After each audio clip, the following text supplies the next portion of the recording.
Hello ভিউয়ার্সরা, কেমন আছেন আপনারা সবাই? আলহামদুলিল্লাহ, আমি আপনাদের দোয়ায় অনেক ভালো আছি।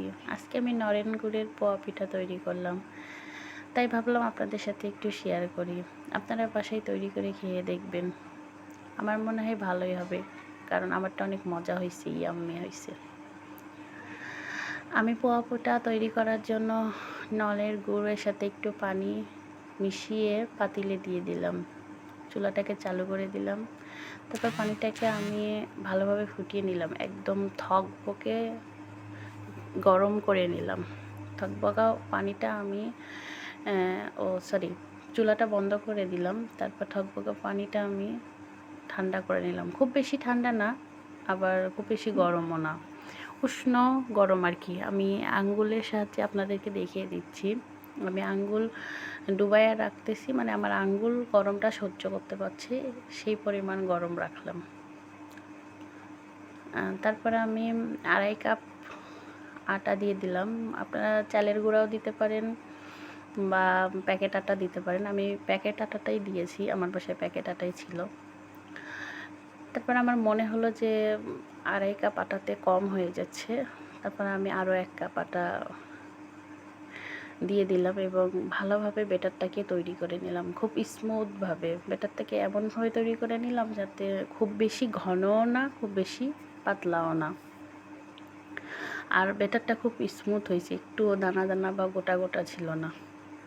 আপনারা ভালোভাবে মিশিয়ে নেবেন, কারণ ব্যাটারটা যত স্মুথ হবে পিঠাটা তত সুন্দর হবে এবং ভালো হবে, নরম হবে, খেতেও সুস্বাদু হবে। তো আপনারা দেখতে পাচ্ছেন আমি ব্যাটারটা কত সুন্দর করে গুলিয়ে নিয়েছি।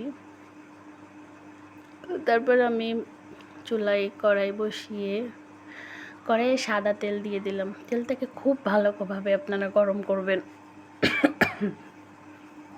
সরি, আমার ঠান্ডা লেগে গেছে, তাই জন্য কথা বলতে এরকম হচ্ছে। তেলটাকে খুব ভালোভাবে গরম করে নিলাম এবং একদম ফুল হিটে তেলটাকে গরম করে নিয়ে তেলটা যখন খুব ভালোভাবে গরম হয়ে আসবে তার মধ্যে আমি পিঠাটা দিলাম এবং আমার প্রথম পিঠাটা এত সুন্দর ফুলছে, আপনাদের কি বলবো, একদম ফুলকো ফুলকো পোয়া পিঠা হয়ে গেছে। তো আপনারা দেখতেই পাচ্ছেন যে পিঠাটাকে আমি উল্টিয়ে পাল্টিয়ে একটু হালকা করে ভেজে নিলাম, কারণ পিঠাটা খুব বেশি ভাজলে এটা শক্ত হয়ে যায়। আমার কাছে মনে হয় হালকা ভেজে তুলে নিলেই সেটা ভালো হয়, নরম হয়। তো আমার প্রথম পিঠাটা অনেক ভালো হয়েছে, আমি উল্টিয়ে পাল্টিয়ে একটু হালকা করে ভেজে তুলে নিলাম।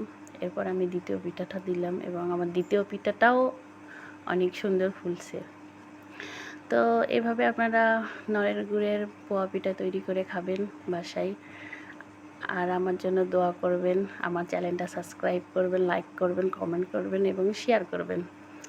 ওকে ভিউয়ার্সরা, ভালো থাকবেন আপনারা সবাই। আল্লাহ হাফেজ। এবং আমার পিঠার ফাইনাল লুকটা দেখেন কত সুন্দর আর কত লোভনীয় হয়েছে। আর আমার মনে হয় প্যাকেট আটাটা দিয়ে পোয়া পিঠা বানালে বেশি ভালো হয়। আপনারা চেষ্টা করবেন, চালের গুঁড়া যদিও নেন তো প্যাকেট আটাটা একটু বেশি নেবেন, চালের গুঁড়া কম নেবেন।